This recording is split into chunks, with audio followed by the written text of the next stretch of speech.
Meus amados, meus queridos irmãos e irmãs, a paz do Senhor Jesus Cristo seja com todos.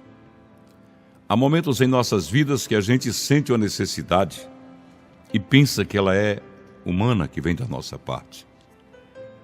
Mas começamos a descobrir que é Deus nos usando para falar, para direcionar uma palavra para alguém.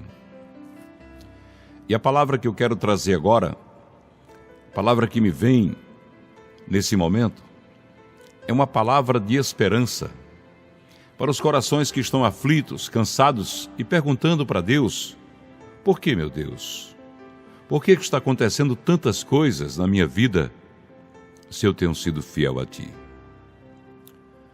O livro de Atos dos Apóstolos, no capítulo 16, versículo 25, diz: por volta da meia-noite, Paulo e Silas estavam orando e cantando hinos a Deus, e os outros presos os ouviam.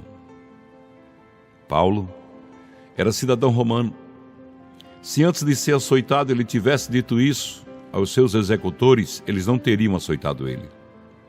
Não teria feito ele passar por aquela humilhação, mas Silas levaria as chibatadas sozinhos. Mas Paulo preferiu omitir a sua identidade e sofrer junto com Silas. Isso é uma atitude de fé. A Bíblia define a palavra fé da seguinte maneira: ora, a fé é a certeza daquilo que esperamos e a prova das coisas que não vemos. Hebreus 11:1. A própria existência da nossa fé, apesar das circunstâncias contrárias, é uma prova de que Deus existe, pois ela nos foi dada por Ele, por Deus. As lutas que enfrentamos, as provações que passamos servem para aumentar a nossa fé, pois este mundo perdido e sem esperança precisa ver que cremos em um Deus que é vivo. Paulo havia expulsado um espírito de adivinhação de uma mulher e prejudicado os seus senhores, pois ela era escrava, e por isso ele estava agora pagando caro, porque tinha expulsado o mau espírito daquela mulher. O Salmo 1, versículo 1 e 2 diz: como é feliz aquele que não segue o conselho dos ímpios, nem se imita a condutas dos pecadores, nem se assenta na roda dos zombadores. Ao contrário, a sua satisfação está na lei do Senhor, e nessa lei ele medita de dia e de noite. Meditar na lei de Deus de dia e de noite pode custar caro às vezes. Mas nós temos um compromisso com Deus, de sermos sal da terra e luz do mundo. Quando Paulo chegou naquela prisão, mas Silas, havia ali uma escuridão de uma prisão insalubre, e a palavra deixa bem claro que era uma prisão escondida no subsolo. À meia-noite, Paulo e Silas olharam para o outro, mesmo naquela escuridão, sem nem sequer se ver direito, e disseram: tu louva, e eu prego. E os homens que estavam naqueles calabouços, isolados da sociedade, tristes, abatidos, começaram a ouvir um louvor que encheu seus corações de paz. E Paulo começou a orar, e as cadeias foram quebradas. Deus arrebentou as cadeias, abriu as celas, através de um grande terremoto.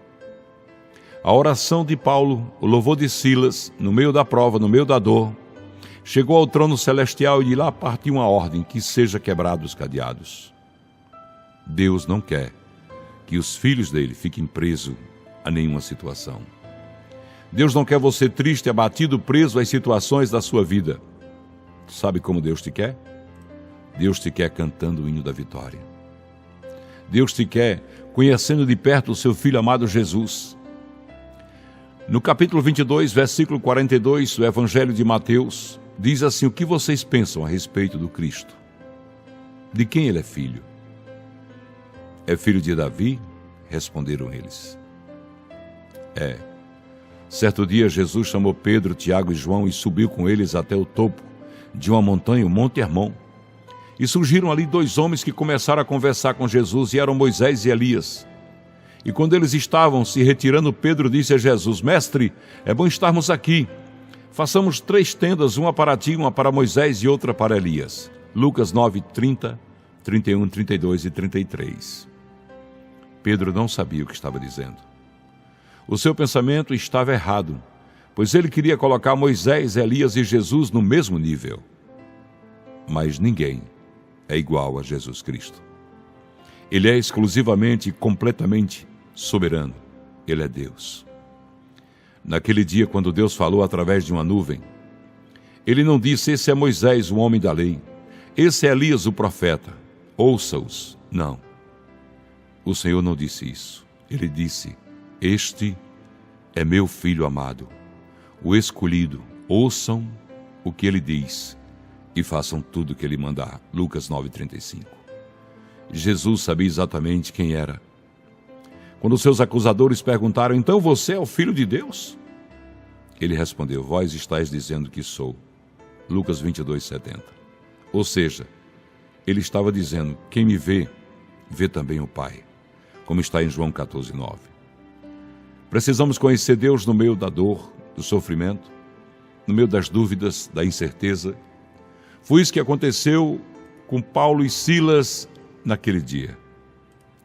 Poderia ser mais um dia de sofrimento, de dor, de angústia, se não fosse o louvor de Silas e a pregação de Paulo. Essa mensagem, estou dizendo para você, é para que você não baixe a sua cabeça diante das dificuldades da vida. Não baixe. Não baixe a sua cabeça diante das dificuldades da vida, porque a realidade vai mudar.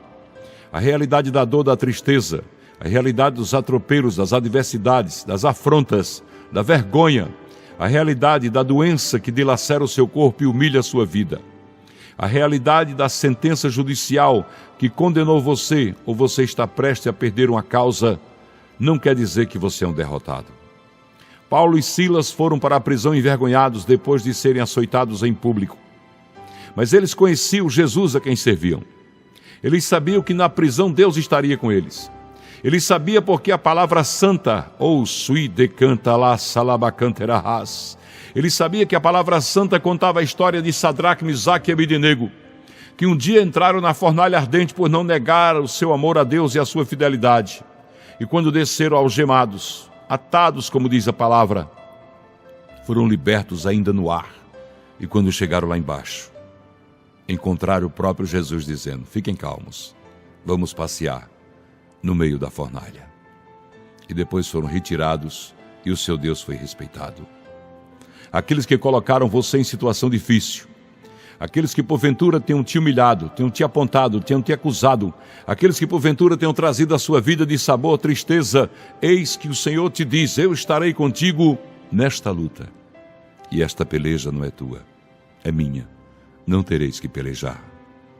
Somente creia, meu amado irmão, minha amada irmã. Não negue o nome do Senhor.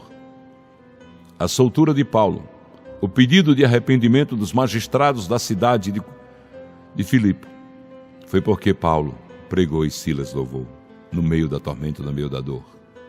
O crente, só identificado como crente, quando passando pela tormenta, ele prega a santa e poderosa palavra de Deus e não deixa ser reprimido o seu cântico de vitória. Paulo e Silas é um exemplo. Sadraque, Misaque e Abednego é um exemplo.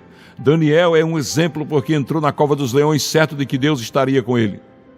Davi é um exemplo porque no vale do Carvalho, no vale de Elar, enfrentou Golias dizendo: eis que você vem a mim com espada e lança, mas eu vou a ti em nome do Senhor dos exércitos, o Deus vivo de Israel. Não enfrente os seus problemas sozinhos. Você tem Deus para pelejar por você. Você tem Deus para dar o brado de vitória. Você tem Deus que não te desampara. Você tem um Deus que honra o teu nome de filho de Deus. Não és filho de raposa, nem de gatinho. Você, mulher, é filha. Você, homem, é filho do leão da tribo de Judá. Você é filho de um Deus que mandou para a cruz o seu filho e se agradou disso, como está em Isaías 53:10. Deus se agradou de moer o seu filho, sabe para quê? Para ver o sangue dele aspergido sobre a sua vida, sobre a minha vida, para cobrir os nossos pecados, para assumir a paternidade diante de nós e dizer: eu sou teu pai. Deus se alegra e ele brada dos altos céus: por que me persegues quando estão nos perseguindo? Por que me persegues quando estão nos afrontando, nos envergonhando? Como ele fez também com Paulo: Paulo, Paulo, por que tu me persegues? E ele diz: quem és tu, Senhor? Sou Jesus, o Nazareno. Por que me persegues? O Senhor perguntará àqueles que me afrontam, que afrontam você, as situações que tentam nos tirar a paz, O Senhor perguntará: por que me persegues? Se persegue os meus, persegue a mim. E ai daquele que tocar nos meus ungidos. Você é ungido de Deus. Receba essa palavra no seu coração. Vamos fazer uma oração dizendo: Deus, nós te agradecemos, meu Pai, por essa palavra que falou fundo no nosso coração. Nós sabemos que o Senhor conhece o profundo dos nossos corações, por isso que o Senhor se alegra. Pai, nós te agradecemos por tudo que o Senhor tem feito. Pedimos o teu agir urgente na vida de quem está ouvindo esta mensagem. São filhos e filhas que estão precisando, Senhor, do teu amparo, do teu aconchego, da tua mão estendida. São filhos e filhas que precisam, Senhor, ouvir a tua voz, ouvir o teu brado. Ouvir, Senhor, que o Senhor está conosco. E ouvir o Senhor dizendo: nesta peleja, não tereis que pelejar, eu pelejarei por vós. Obrigado, Pai, por tudo.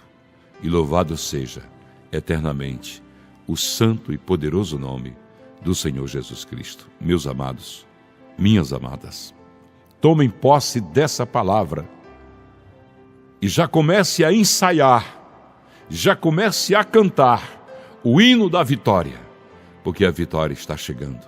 O seu milagre, a sua vitória está sendo gerada no trono celestial e em breve estará nas suas mãos. Fiquem na paz. Que Jesus abençoe a todos.